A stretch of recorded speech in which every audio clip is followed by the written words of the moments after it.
Bonjour à tous, je suis Adeline, femme, entrepreneur et passionnée par la santé et le bien-être féminin.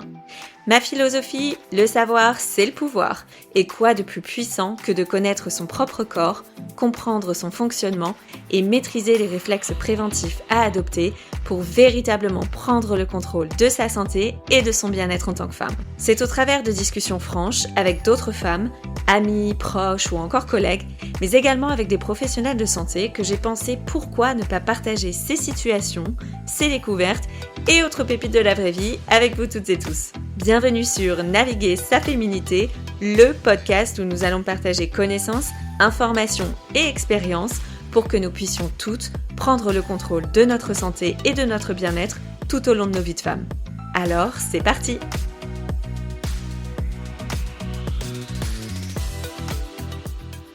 Nous allons échanger aujourd'hui sur une pathologie encore trop mal connue et qui pourtant concerne une femme sur 10, l'endométriose. L'endométriose se caractérise par une migration des cellules de l'endomètre, donc de la muqueuse qui se trouve à l'intérieur de l'utérus et que le corps évacue au moment des règles, vers d'autres organes où elles engendrent une réaction inflammatoire et des lésions. Ces cellules possèdent exactement les mêmes caractéristiques que celles de la muqueuse utérine et se comportent donc de la même manière sous l'influence des hormones. Par conséquent, à chaque cycle menstruel, les lésions prolifèrent, saignent et laissent des cicatrices. Dans ce nouvel épisode, je vous propose de découvrir l'expérience de Marie. Marie a connu les premiers symptômes de son endométriose dès l'âge de 15 ans, mais il s'est écoulé 10 ans avant que son diagnostic ne soit confirmé.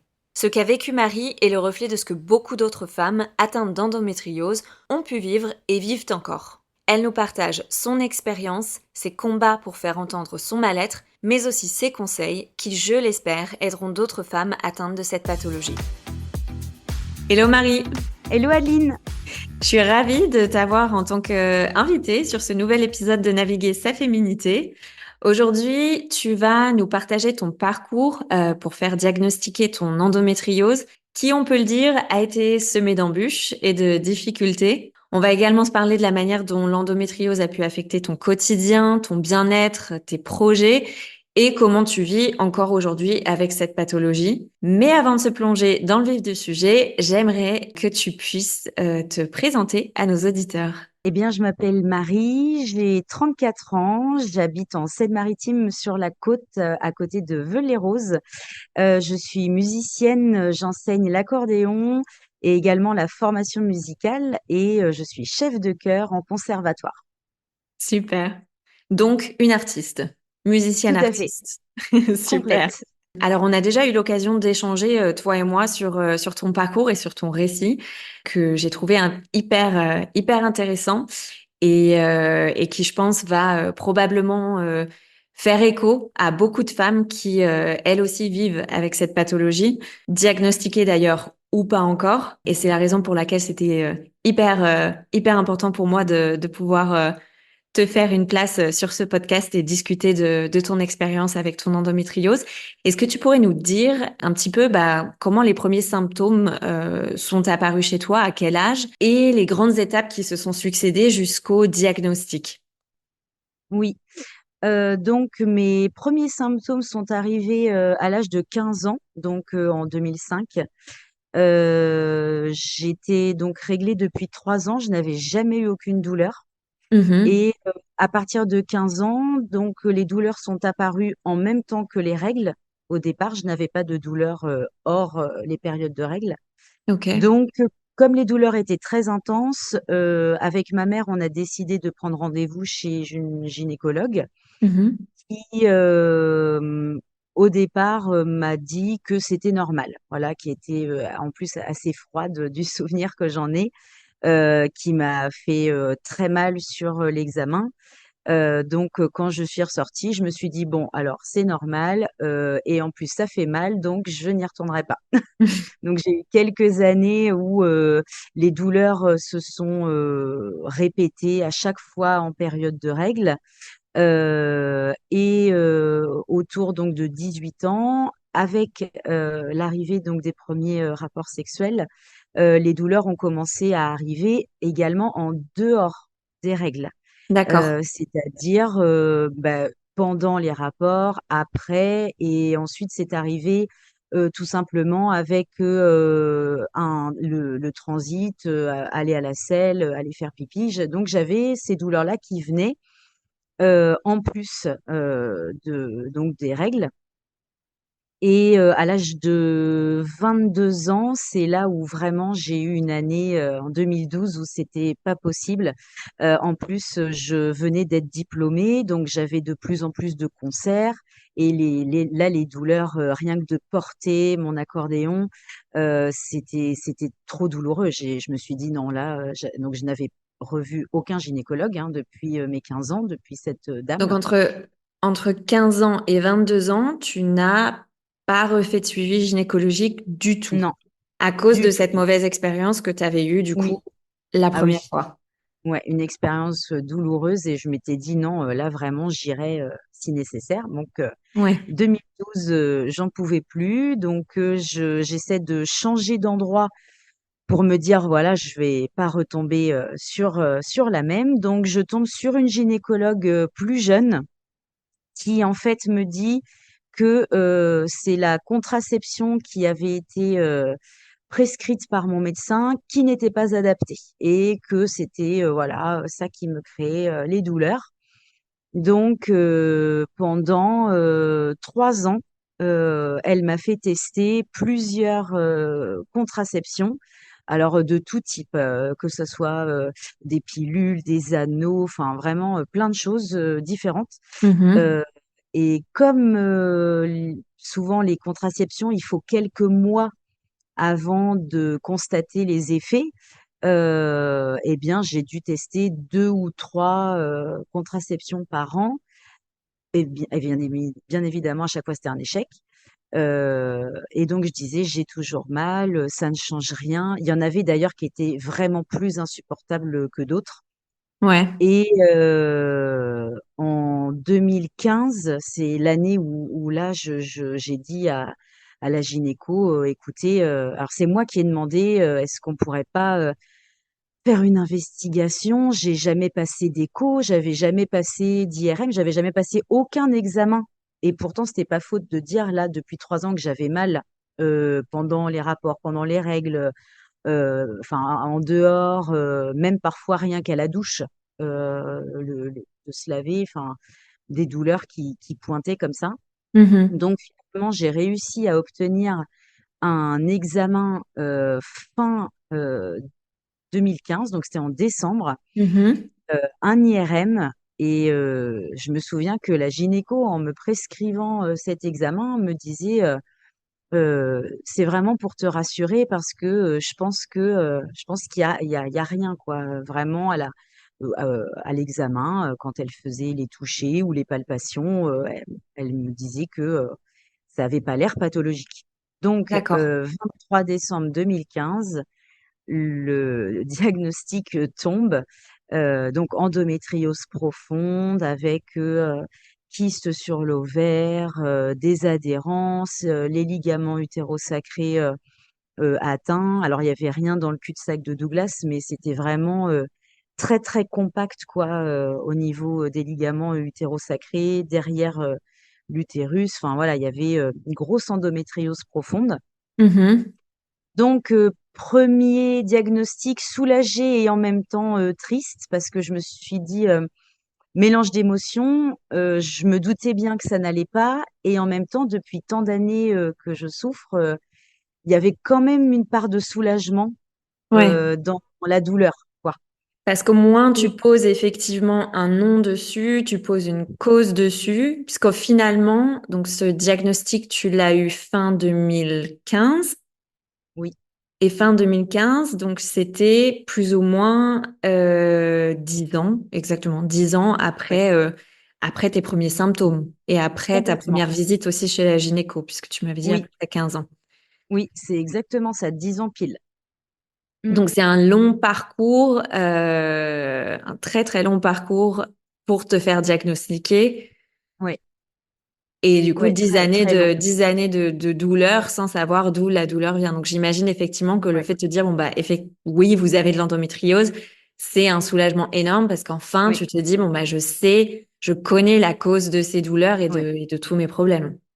bien sûr. Ouais, se soulager et c'était vraiment, tu sais, c'est bizarre cette sensation où on est soulagé et en même temps on prend conscience qu'il y a quelque chose de d'assez important parce que le docteur qui donc m'avait fait passer l'IRM m'avait dit: «Prenez un rendez-vous rapidement» parce que, c'était voilà assez étendu et comme, j'étais symptomatique parce qu'il y a certaines femmes qui ont de l'endométriose et qui n'ont pas de douleur. Moi, j'en avais beaucoup, heu, donc le docteur qui avait passé l'IRM m'a dit: «Vous devriez prendre un rendez-vous parce que voilà, il y a une endométriose, des opérations sont possibles, donc reprenez un rendez-vous, rapidement pour, avoir, suite à ce diagnostic».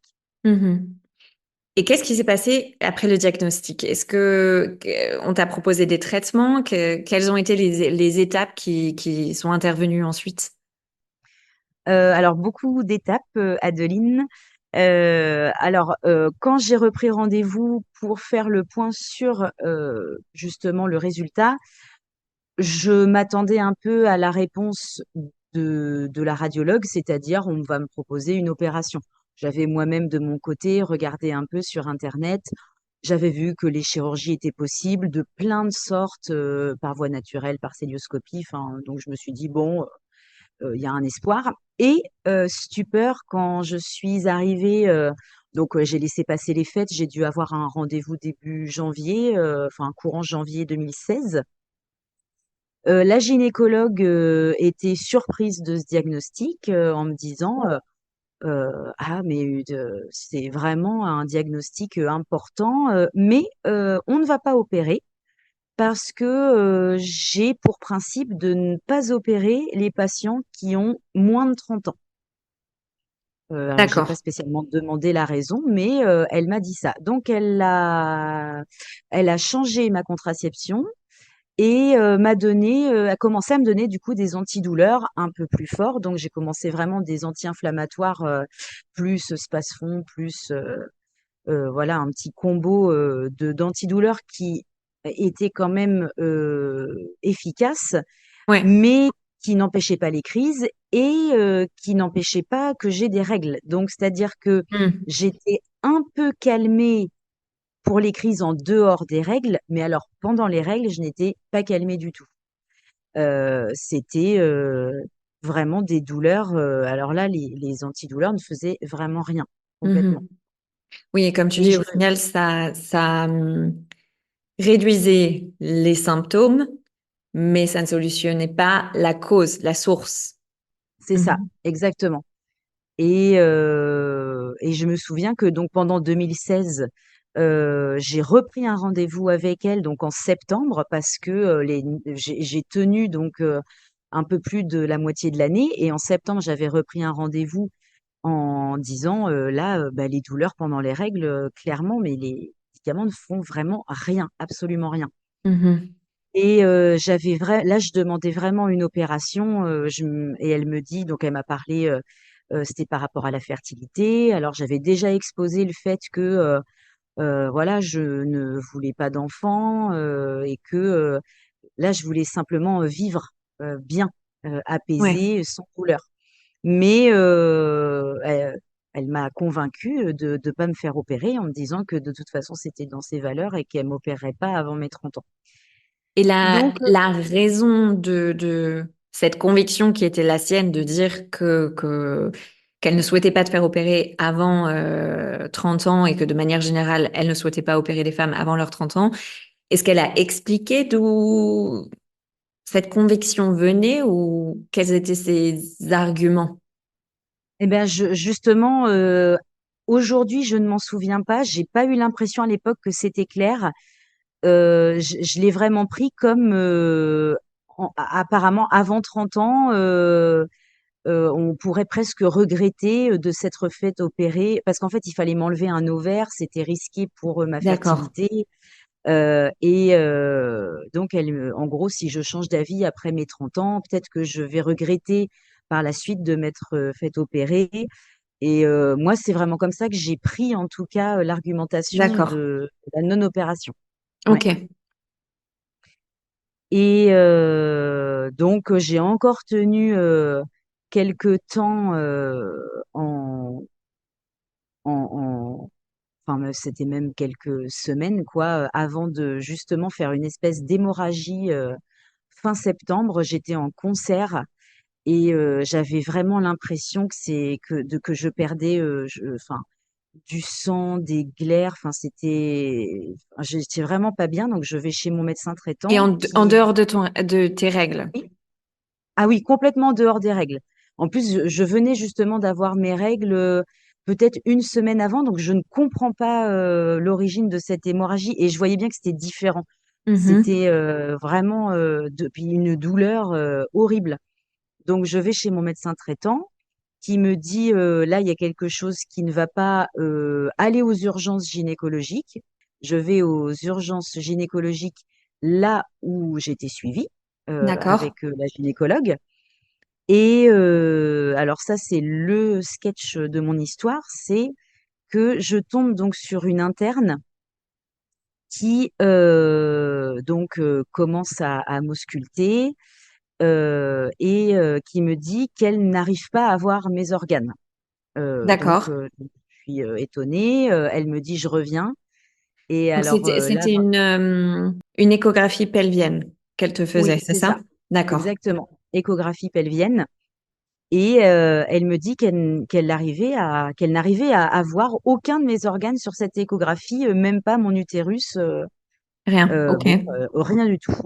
Et là, donc, elle me laisse comme ça sur la chaise d'auscultation. J'étais nue. Il y a plein de médecins qui sont passés. Je perdais du sang.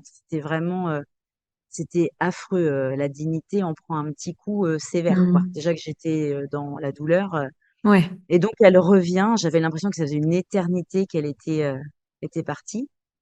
Et elle revient avec un jeune homme qui me dit ah, je suis désolée, il est midi, les médecins sont partis. Moi, je suis étudiant, mais j'ai pas fait encore le chapitre des échographies.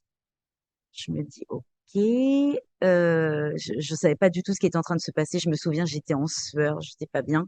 Hmm. Et donc à deux, donc je vois qu'ils trifouillent leur ordinateur là. Elle me dit, tu vois, il y a rien et tout ça. Bon, et donc ils tournent l'ordinateur vers moi et elle me dit, qu'est-ce que vous voyez?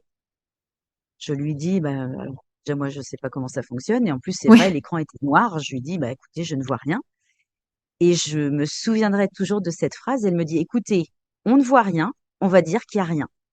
Et voilà. Et en fait, elle est repartie comme ça. Elle m'a dit, bon, ben, ça doit être une petite infection urinaire qui, en fait, a déclenché une crise d'endométriose, parce qu'on m'avait diagnostiqué l'année d'avant. Donc, elle me dit, vous Et donc ça, faites... tu lui avais oui, expliqué, du coup. D'accord. oui. Je lui avais expliqué que j'avais été diagnostiquée et que là, je perdais du sang, je sais pourquoi. Donc, elle me fait faire un ECBU. Et puis, je suis repartie comme ça, en perdant du sang et avec un ECBU. Mon médecin attendait mon appel. Donc, j'appelle mon médecin traitant qui me dit, mais écoutez, ça va pas du tout. Bon, faites le CBU, mais pour moi, il va falloir insister et y retourner. Enfin, il comprenait pas très bien Hmm. l'objectif de Comment, l'ECBU. comment on avait Oui, pu te renvoyer chez toi aussi rapidement? mais exactement. Donc, je fais cette ECBU. J'ai eu de la chance d'avoir une place en plus, je crois, dans la journée ou le lendemain, peu importe, au laboratoire. J'ai les résultats qui n'étaient pas bons. J'avais un taux de globules blancs. Enfin bref, ça n'allait pas. Et donc, comme c'était cette interne qui m'avait prescrit le CBU, elle a reçu les résultats. Mhm. Donc, bah, moi, ne sachant pas à qui m'adresser, j'ai rappelé les urgences gynéco en disant, voilà, cette interne m'a prescrit un ECBU, j'ai reçu des résultats qui me semblent être élevés, je voudrais un avis médical. Donc, elle me reçoit au téléphone et là, je me suis fait littéralement engueuler. Comme quoi, c'était pas possible d'avoir un résultat comme ça, que de toute façon, ils avaient vu qu'il y avait rien. C'était moi qui avais mal fait le CBU. Euh, Est-ce que tu peux euh, peut-être nous expliquer ce que oui, c'est le CBU? oui, c'est une analyse d'urine. D'accord. Voilà. C'est une analyse d'urine, donc dans le petit flacon, on fait pipi et puis après ça part au laboratoire pour analyse. C'est comme Ok. ça qu'on voit les infections urinaires, voilà. Et donc elle me dit voilà l'analyse c'est pas possible. En gros je l'avais forcément mal faite. Elle m'a demandé si je l'avais fait dans un lieu public, si je m'étais bien lavée avant, enfin des trucs incroyables, des Ouais, questions horrible. donc horribles. Alors elle me dit bon ben pour en gros me montrer que j'avais mal fait, elle me dit je vous en represcris un aujourd'hui et vous allez voir que vraiment si vous faites bien chez vous, bien propre, bien désinfecté et tout ça, que le CBU, l'analyse va être bonne. Bon ben moi bien docile, je refais le CBU le lendemain ou peut-être 2 jours après. Et là en fait l'infection avait encore augmenté Mhm. et là, c'est carrément le biologiste qui m'appelle parce que c'est lui qui avait fait les deux. Et il me D'accord. dit, mais pourquoi vous avez fait 2 analyses à 2 jours d'intervalle? La première était déjà pas bonne du tout. Qu'est-ce que cherche ce médecin? Donc, je lui raconte en 2 mots et il me dit, non, mais ça va pas du tout. Là, il faut aller chez votre médecin traitant. Déjà, il va essayer de vous traiter pour l'infection. Et en plus, là, il y avait il y avait un mélange d'infections aussi au niveau vaginal. Enfin, tout était mélangé dans l'analyse. C'était Vraiment vraiment pas pas, bon. non, vraiment pas bon. Ouais. Donc, je retourne chez mon médecin traitant qui me dit, écoutez, là, il faut soit retourner aux urgences ou alors aller ailleurs parce qu'il me dit, faut faire quelque chose. Donc, lui, il m'a traité, il m'a mis tout de suite sous antibiotiques pour l'infection urinaire. Et il me dit, de toute façon, au niveau gynéco, là, c'est pas normal. Vous perdez du sang depuis 5 jours non-stop alors que vous avez déjà eu vos règles la semaine d'avant. C'était pas bien, quoi. Donc, je rappelle, et cette fois-ci, j'ai testé une autre technique. Plutôt que de dire que j'étais venue aux urgences et tout ça, j'ai dit, je voudrais un rendez-vous avec ma gynéco parce que j'ai fait une analyse et voilà, elle est pas bonne. Ok, donc je donne le nom de la gynéco. Euh, ils ils m'ont dit, on vous rappelle. Très bien, donc je me dis, j'espère que ça va marcher. Mhm. Et alors là, tiens-toi bien, parce que elle avait dû recevoir sûrement les résultats entre deux. Et ben, c'est l'interne qui m'a rappelé en me disant, il faut arrêter de nous appeler. Alors avec presque en hurlant au téléphone, Donc je par vous ai interne, dit, tu veux dire la même personne que tu avais déjà vue oui, du coup et qui t'avait renvoyé chez exactement. toi, etc. Tout Ouais. à fait. Qui m'avait renvoyé chez moi aux urgences, qui m'avait déjà dit au téléphone que l'analyse avait été mal faite. Et donc là, c'est cet interne-là qui m'a rappelé en me disant qu'il fallait que j'arrête de les appeler, que je n'avais pas besoin de rendez-vous, qu'il fallait que je voie ça avec mon médecin traitant. Alors, j'essayais vainement de caser une phrase pour lui dire que je venais justement de la part de mon médecin traitant. Ouais. Et à la fin, alors, Dieu merci, ils m'ont quand même donné un rendez-vous. En plus, vraiment assez rapidement, dans la semaine, j'avais eu un rendez-vous, mais en hurlant au téléphone que si tous les patients étaient comme moi, ils ne s'en sortiraient pas, que de toute façon, à ce rendez-vous, je n'aurai pas plus d'informations, qu'on va me dire la même chose, que voilà, j'ai forcément mal fait l'analyse, bref. Ouais. Et alors, Donc hyper culpabilisant du ah début mais à la fin, quoi. complètement hyper Mm. culpabilisant.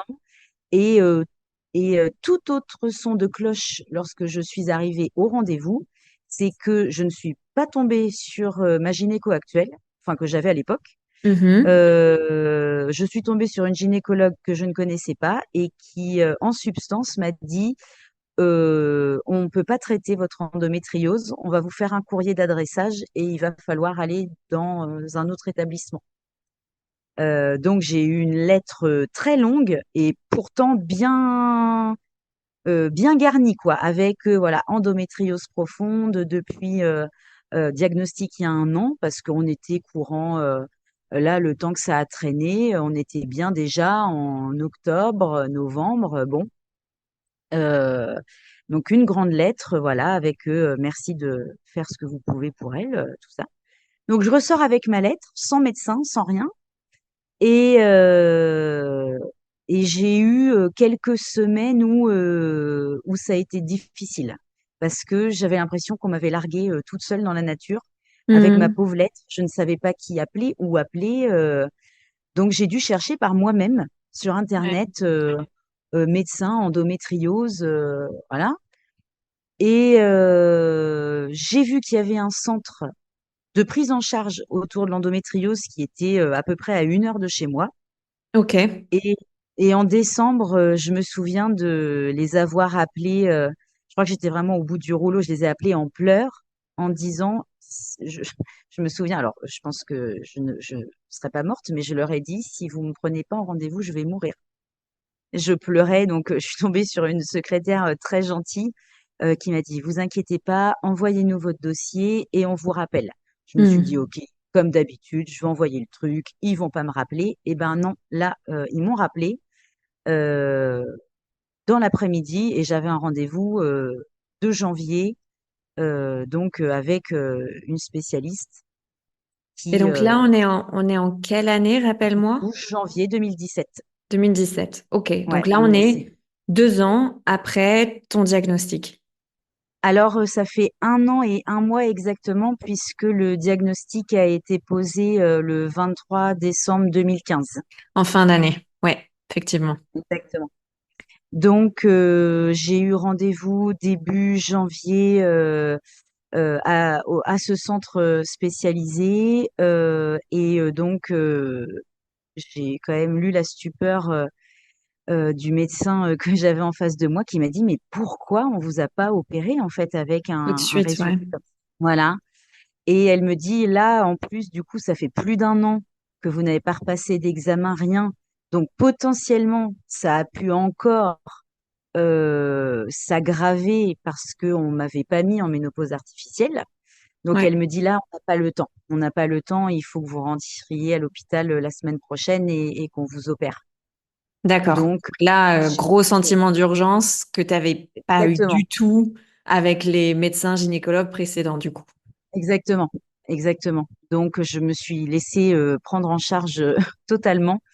Et la semaine d'après, voilà, j'étais opérée. Et alors, bon, petite chance, c'est vite dit, mais ça n'avait pas tant évolué que ça par rapport au diagnostic donc de fin 2015. D'accord. Ça avait progressé un peu sur la grosseur des kystes sur l'ovaire, mais voilà, il pensait que voilà, que ça allait s'être plus aggravé et c'était pas le cas. Mais bon, j'ai quand même eu une bonne opération, donc ce qui était principalement centré autour des adhérences.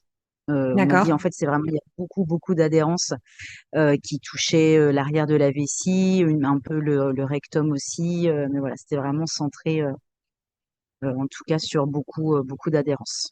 D'accord. OK. Ouais. Donc ça, c'était la première opération. Et puis après, donc elle m'a mis tout de suite en ménopause artificielle. Et alors, tout de suite après que j'ai été mise en ménopause artificielle, les douleurs diminuaient par 100, je sais pas par combien, mais vraiment beaucoup moins de douleurs. J'avais les douleurs donc de l'opération, bien sûr, parce que Oui. ça a été très long pendant presque 1 an. Au départ, j'ai pas travaillé. Après, j'ai repris en mi-temps thérapeutique. Donc, assez long le post-opératoire.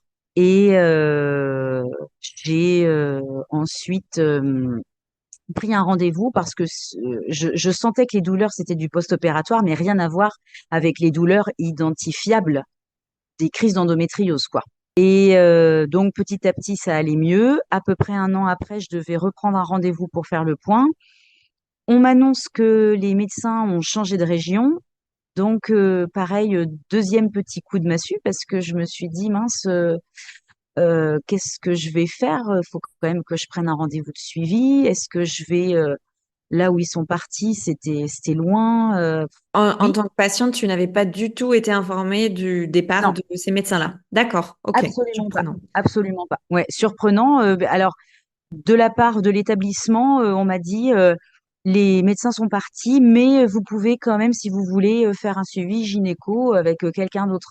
Mais je me suis dit, non, merci, les gynécos, alors, pas, enfin, non spécialistes, entre guillemets, ils sont tous spécialistes, mais j'avais vraiment envie d'avoir quelqu'un qui faisait partie d'une espèce de cohorte de médecins spécialisés. Alors c'est peut-être bête, mais sur le moment, comme c'était vraiment la seule personne qui m'avait fait quelque chose pour l'endométriose, je me suis Hmm. dit non, pour l'instant, je veux pas retourner voir un gynéco, juste gynéco, quoi. Généraliste. Compte tenu du parcours que tu as eu et de ce qui s'est passé dans le cadre de ton parcours jusqu'au diagnostic et ce qui s'est passé après le diagnostic, c'est totalement compréhensible que tu aies eu cette appréhension-là. Oui, j'étais vraiment, je me suis dit, non, faut que je retrouve un gynéco avec cette spécialité. Donc du coup, bah, de nouveau, de mon propre chef, encore de la recherche. Et finalement, le moins loin, c'était un centre autour de Paris, pareil, qui fait des prises en charge sur dossier. Donc il a fallu que j'envoie le dossier, etc. Mhm. Et j'ai eu un rendez-vous en janvier 2020. D'accord. Et donc depuis, je suis suivie dans cet établissement d'ailleurs. Et alors quand je suis arrivée, donc j'ai expliqué tout le parcours que je viens de t'expliquer. Donc comme j'avais encore de temps en temps des, des petites pertes de sang, on savait pas trop si c'était de l'endométriose ou pas, ou si c'était des règles ou pas. Le chirurgien m'a dit, bon, je vais vous mettre un autre traitement qui pour moi va vous aller. Et de fait, depuis, en tout cas janvier 2020, je suis toujours sous la même pilule. Donc pareil, je n'ai plus de règles, donc ménopause artificielle en Mhm. quelque sorte. Et donc, il me dit, on va voir si c'est mieux. Donc, tout de suite, très bien. Et 3 mois après, donc il me dit, il va falloir peut-être qu'on commence aussi à refaire les examens habituels parce que j'avais du coup pas fait de frottis et tout ça depuis des années en fait, depuis peut-être 2012 ou 13, depuis très longtemps en fait, Parce que tout cet ce examen, parcours. il n'était pas possible de le faire à cause de l'endométriose ou juste parce que du coup, il y avait d'autres sujets et que celui-ci n'avait pas été fait. Exactement, D'accord. exactement, Ok. c'est ça. C'est-à-dire que en fait, j'étais tellement centrée sur mes douleurs, la perte de sang, l'endométriose que bah non, le frottis on n'a pas enfin c'est pas venu quoi. Donc il me dit on va faire ça. Et donc il essaie de me faire un frottis. Et là pendant l'intervention, enfin pendant le L'examen. frottis, voilà, pendant l'examen, j'ai la peau qui en fait se craquelle. Et il me dit voilà, il y a des fissures, la peau est en fait très abîmée, donc forcément une douleur horrible. Et donc il me dit à mon avis, c'est aussi depuis des années traitement hormonal sur traitement hormonal, ça a dû affaiblir forcément un peu la peau, et donc elle a du mal, les muqueuses ont du mal à se restaurer, la peau est devenue fragile. Donc Donc il m'a proposé, c'est la peau oui, sur la partie extérieure ou c'est de la oui. muqueuse dans le vagin, ou c'est les deux? Alors c'était les deux D'accord. parce que donc les fissures étaient à l'extérieur. Et il a quand même regardé et puis palpé à l'intérieur. Et il me dit, on sent que à la moindre palpation au toucher, en fait, il y avait du sang. Donc, c'est-à-dire que ça se fissurait aussi un peu à l'intérieur, quoi. Donc, il m'a proposé ce qu'on appelle un lipofilling vaginal, D'accord. qui est, voilà, alors c'est, des fois, ça peut être fait à des fins esthétiques, mais c'est aussi fait à des fins médicales. Ça, en fait, repulpe les muqueuses, les muscles, et pour essayer de redonner un peu de fermeté et de force en fait à la peau pour que ça se reconstruise un peu de manière un peu plus forte, quoi. Et donc c'est à base d'acide hyaluronique avec des mélanges. En fait, on prélève de la graisse sur une partie de mon corps, c'est mis dans une machine, c'est mélangé avec de l'acide hyaluronique et c'est Et c'est réinjecté. réinjecté. Exactement. Donc ça, j'ai senti vraiment la différence surtout sur l'intérieur. J'avais beaucoup moins de douleur quand je me douchais, quand j'urinais. Donc ça, c'était quand même mieux. Mais il y avait toujours une énorme inflammation rouge vif avec ces fissures qui apparaissaient en période de stress, enfin des fois avec des vêtements un peu serrés, quand on doit mettre des collants pour les concerts ou quoi. Enfin, Mhm. voilà. Donc il me dit là, il va falloir, je pense, aller voir un autre spécialiste. Donc on appelle une vulvologue.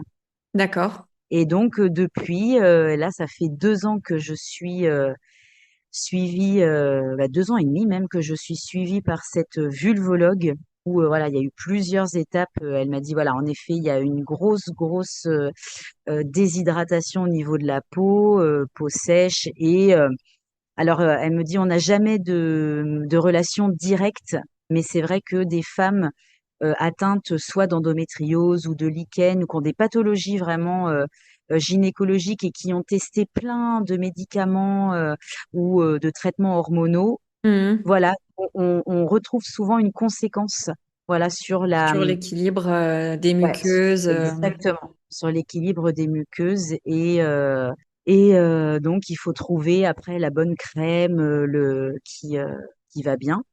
Donc, dans mon cas, il s'est avéré que je faisais des crises de psoriasis, c'est-à-dire que un coup de stress et en fait, voilà, un placard rouge qui, en fait, comme sur la peau, ça gratte et Ouais. ça fait des petites, comme des gerçures, en fait. Du coup, là, c'est pareil.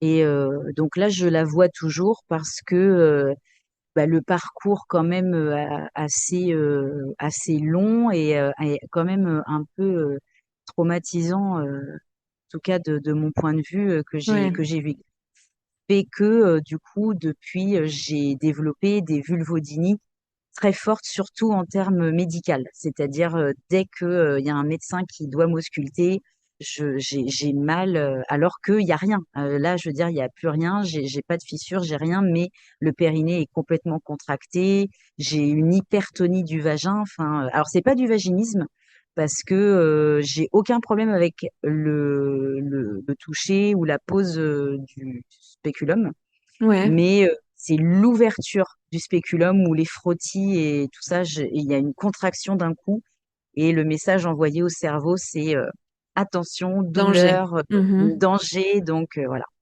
Alors là, j'ai commencé grâce à cette vulvologue de la kiné, voilà, autour. Enfin, c'est une kinésithérapeute qui est formée justement autour des pathologies de l'endométriose et D'accord. qui là essaie vraiment donc autour du périnée de travailler sur les vulvodynies.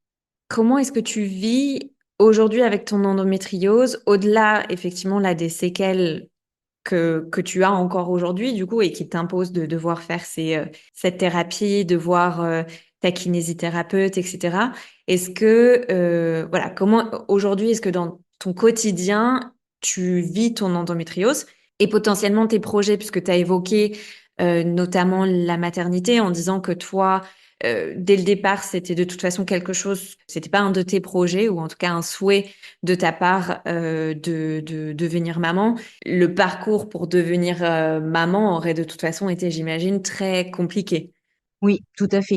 La médecin justement que j'ai vue en 2017 qui a déclenché mon opération un peu en urgence dont je t'ai parlé tout à l'heure, Ouais, justement au premier rendez-vous m'avait posé cette question parce qu'elle m'a dit sinon en même temps que l'opération, on peut donc elle m'avait donné un prospectus sur une espèce de congélation, tu vois, ouais, des ovocytes, de mes ovocytes restants entre guillemets.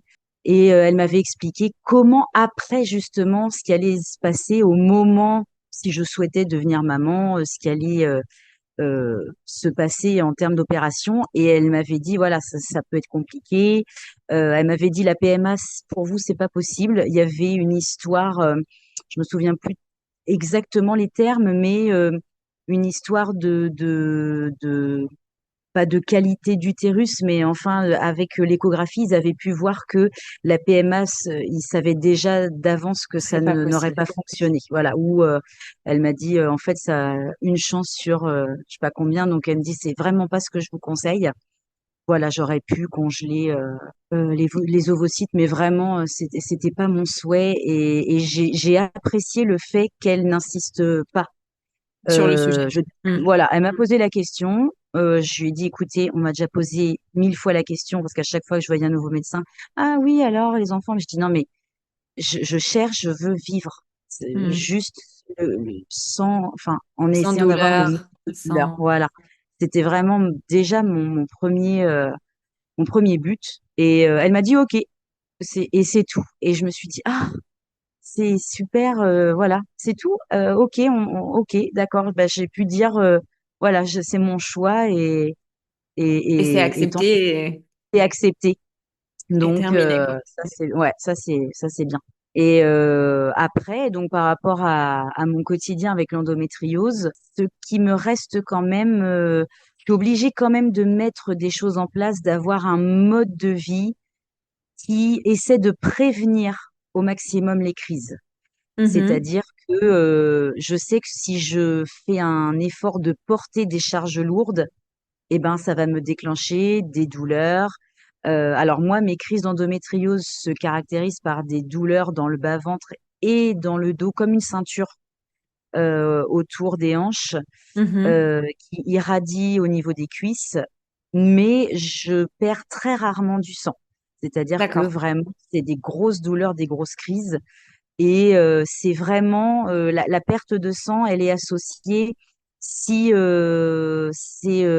c'est pas clair au niveau alimentaire. Si j'ai pas il y a des je sais qu'il y a certains aliments, notamment donc piment, poivron et paprika, c'est donc tout ce qui contient de la capsaïcine.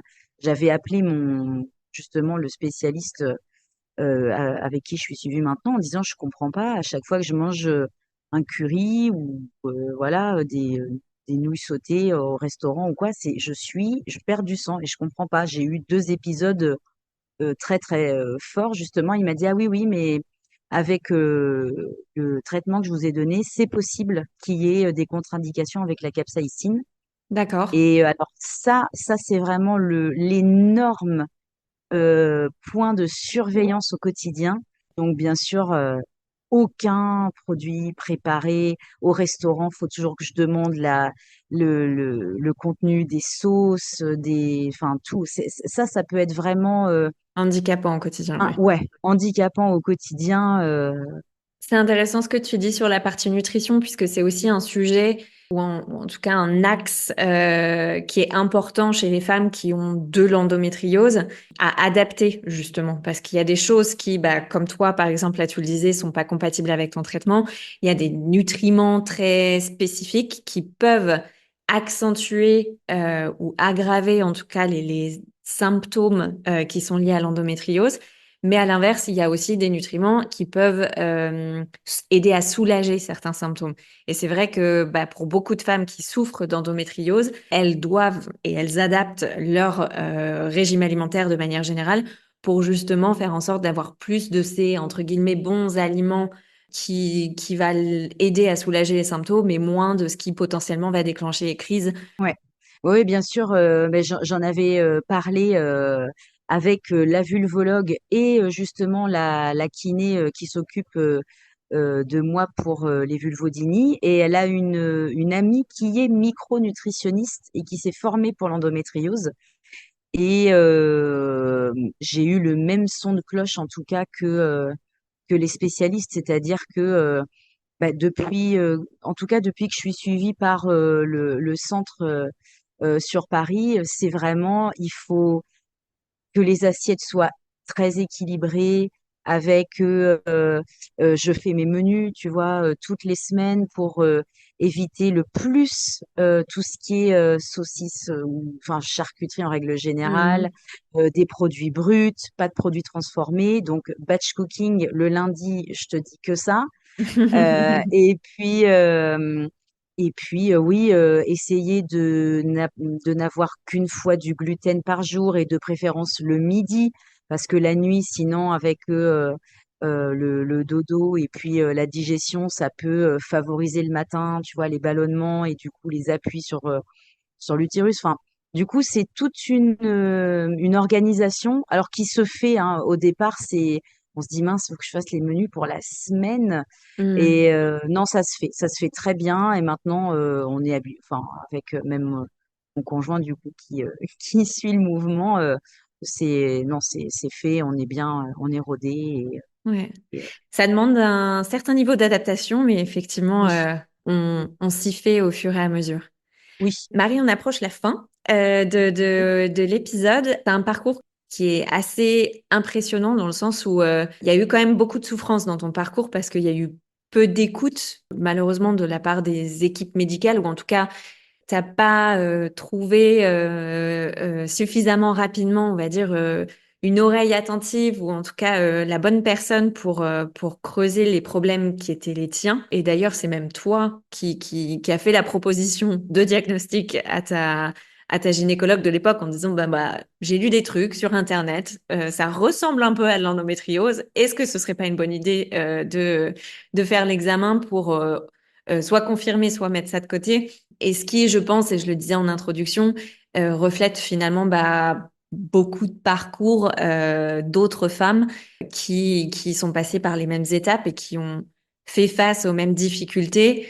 Je pense qu'aujourd'hui, l'endométriose, on en parle plus et que les gens sont beaucoup plus avertis du phénomène, mais ça a pris du temps et encore aujourd'hui, beaucoup de femmes luttent encore pour poser des diagnostics derrière leur pathologie et derrière leurs symptômes. Est-ce que toi, après avoir passé voilà toutes ces étapes et vécu toutes ces expériences parfois aussi très difficiles, qu'est-ce que tu conseillerais aux femmes qui souffrent d'endométriose et qui le savent, ou aux femmes qui souffrent de manière générale de problèmes gynécologiques sans encore véritablement avoir pu poser un diagnostic dessus? Alors pour les femmes qui justement n'ont pas ce diagnostic et qui souffrent, c'est d'essayer vraiment d'insister auprès des médecins pour faire un IRM. Parce que vraiment, c'est un examen qui permet de diagnostiquer et de voir beaucoup de choses au niveau gynéco. Parce qu'à l'échographie, je sais qu'on voit pas toujours Mm. tout et vraiment insister et ne pas hésiter à insister. Je sais que pour le coup, ça peut être dur de se dire, bon, bah, j'ai appelé une fois, j'attends qu'on me rappelle, mais non, insister, insister, même si c'est déjà difficile, il faut insister pour être pris en charge, pour qu'on se fasse écouter. Alors, c'est terrible parce que ça ne devrait pas. C'est en train de changer, tu as raison. Mais s'il n'y a pas de réponse du côté médical, il faut insister et ne pas hésiter à aussi appeler ailleurs. C'est-à-dire que des fois, un médecin, si on sent que on n'est pas bien suivi ou que la réponse peine, dure, que ça traîne, allez voir ailleurs, demandez de l'aide ailleurs, demandez des conseils. En plus, maintenant, il y a des plateformes de gynéco qui répondent à des questions et en ligne sur Doctolib aussi, il y a vraiment des gynécos. Alors parfois, il faut faire un peu de route, ça c'est vrai. Le désert médical existe. Il faut pas hésiter à demander de l'aide à des amis, des voisins, de la famille pour se faire porter, même si c'est un peu loin. Mais c'est trop important le diagnostic, quoi, le plus vite Mm. possible. Et est-ce que tu Mm. as des ressources ou des réseaux qui, toi, t'ont aidé à mieux vivre avec ton endométriose, mieux gérer tes crises, tes symptômes, etc.? Alors moi, c'est vraiment le centre où je suis actuellement, qui est vraiment un centre Spécialisé. pluridisciplinaire, voilà, qui est Mhm. vraiment spécialisé, où étant patiente en fait avec plusieurs. Du coup, là, je suis patiente sur deux personnes entre le gynécologue et la vulvologue. Mhm. Mais une fois qu'on est dans ce centre de l'endométriose, on a accès justement à une écoute et on peut avoir plus facilement accès à un rendez-vous avec le médecin du suivi, le médecin de la douleur. Voilà, il y a toute une équipe, c'est pluridisciplinaire. Les dossiers sont en ligne. Il y a même une plateforme qui s'appelle Ziwig, EndoZiwig, et qui pose un peu justement, qui aide les femmes avec leur parcours. Est-ce que vous avez fait tel examen? Si oui, en quelle année? Est-ce que vous avez fait ci? Est-ce que vous avez fait ça? Et en fait, qui permet nous aussi en tant que patients de voir est-ce que j'ai fait ça? Voilà, et qui pose un peu à plat tout notre parcours. Donc, c'est une application, voilà, Ziwig, D'accord, Ziwig. super. Euh, Bon à ouais. savoir. Et qui propose aussi, quand on a l'appli sur le téléphone, pour les femmes atteintes d'endométriose, des petits exercices. Alors, on donne le temps qu'on a, 5 minutes, 10 minutes, et donc il propose soit de l'automassage, un petit peu de séance de sophro, ou voilà, il y a quelques petits exercices très intéressants. Super. Et pour les douleurs, l'ostéopathie. L'ostéopathie, c'est vraiment miraculeux. J'ai la chance, à un quart d'heure de chez moi, mon ostéo s'est formé dans les problèmes hormonologie et endométriose. Et D'accord. donc, elle a, elle sait, je lui ai montré mon compte rendu, quoi, et donc elle sait bien où travailler. Et alors ça, les séances d'ostéopathie, ça fait vraiment, vraiment du bien. Dommage Pour qu'on n'ait soulager que la 3 douleur, du coup. séances. Ah oui, pour soulager la douleur, c'est super. Ok, super. Bah, je rajouterai toutes ces petites références en description de l'épisode, en espérant que ça puisse peut-être en aider d'autres femmes qui cherchent des petites solutions pour alléger leurs symptômes et alléger les douleurs. Je pense aussi à l'association Endo France qui Oui, propose vraiment une écoute, et il y a des référents par région où on peut prendre contact dans sa région s'il y a un référent, et ils connaissent vraiment bien les actions menées sur vraiment les régions. Donc Endo France aussi, le site, voilà, propose en tout cas pour les femmes en attente de diagnostic, ou tout juste diagnostiquées et qui cherchent un peu quelques réponses ou être accompagnées, pas être seule. Ouais, c'est une très bonne plateforme aussi, une super asso. super. C'est noté. Merci beaucoup, Marie, pour cet échange, pour ton honnêteté et ta transparence sur ton parcours, parce que j'imagine que ça a pas été facile et que d'en parler aujourd'hui fait potentiellement aussi remonter un petit peu des moments douloureux. Mais en tout cas, je suis ravie que ton quotidien aujourd'hui soit beaucoup plus agréable et parce que personne devrait vivre ce que toi t'as vécu pendant ces 10 années et même encore plus puisqu'après le diagnostic au final ton problème avait été résolu, en tout cas Mm. pas aussi rapidement, je pense qu'on pourrait l'avoir souhaité. Je pense que tu as parlé de deux aspects qui sont hyper importants, Marie. Le premier, c'est de pas hésiter à demander un deuxième diagnostic si on a l'impression de pas forcément être entendu par son médecin ou son gynécologue ou qu'on a des convictions. C'est parfois de faire confiance à ses instincts et de pas hésiter à avoir un deuxième médecin, un troisième médecin au besoin. Et je pense, et ce qui ressort aussi beaucoup dans les cas d'endométriose chez les femmes, c'est un espèce de sentiment de culpabilité parce que il y a cette approche à la douleur et c'est vrai que j'espère encore une fois que c'est moins le cas aujourd'hui, mais que ça a longtemps, les douleurs de règles, etc., ça a longtemps été très normalisé et que les femmes qui ont de l'endométriose ont des douleurs qui sont bien plus intenses, mais qui du coup ne sont pas écoutées parce qu'on estime que c'est juste des douleurs de règles normales. Et ça, je trouve que ça crée un énorme sentiment de culpabilité auprès des femmes qui devrait pas exister parce qu'en fait, elles ont absolument pas à se sentir coupables et elles sont les mieux placées pour comprendre et pour savoir l'intensité de la douleur qu'elles vivent. C'est hyper important de pas se remettre en question parce que la société nous renvoie toujours à cette normalisation de la douleur, des règles. Et voilà, demander toujours un deuxième avis et de suivre ses instincts, je pense que c'est hyper important. Merci beaucoup Marie et Merci très belle Aline. continuation à toi. À toi aussi, je te remercie. Si vous avez la sensation d'avoir découvert quelque chose de nouveau sur vous-même, votre corps ou votre santé aujourd'hui, je vous encourage vraiment à partager cet épisode avec les femmes qui vous entourent. Votre expérience et vos réflexions pourraient faire toute la différence dans la vie de quelqu'un d'autre. Pensez à vous abonner pour ne pas passer à côté du prochain épisode. Et si vous avez envie de donner un coup de boost à ce podcast, n'hésitez pas à nous laisser 5 étoiles. À très vite!